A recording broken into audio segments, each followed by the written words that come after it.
fraction in which the denominator is greater than the numerator is called proper fraction. అంటే denominator కన్నా numerator చిన్నగా ఉండాలి. Numerator కన్నా denominator అనేది పెద్దగా ఉంటే దానిని ప్రాపర్ ఫ్రాక్షన్ అని అంటాం. ఫర్ ఎగ్జాంపుల్ 1/3 ఉంది. Numerator 1, denominator 3. న్యూమరేటర్ కన్నా డినామినేటర్ పెద్దదిగా ఉంది అంటే దీన్ని ప్రాపర్ ఫ్రాక్షన్ అని చెప్తాం. Next improper fraction.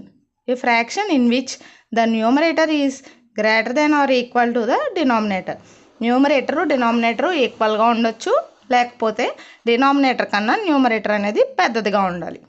అలా ఉన్న ఫ్రాక్షన్ని ఇంప్రాపర్ ఫ్రాక్షన్ అని అంటాం. ఎగ్జాంపుల్ 2/1, 6/5 ఇలా ఎగ్జాంపుల్స్ తీసుకున్నాం కదా. చూడండి, డినామినేటర్ కన్నా న్యూమరేటర్ పెద్దదిగా ఉంది, డినామినేటర్ కన్నా న్యూమరేటర్ పెద్దదిగా ఉంది. ఇలాంటి ఫ్రాక్షన్స్ని ఇంప్రాపర్ ఫ్రాక్షన్స్ అని అంటాం. నెక్స్ట్ డినామినేటర్ న్యూమరేటర్ ఈక్వల్గా కూడా ఉండొచ్చు.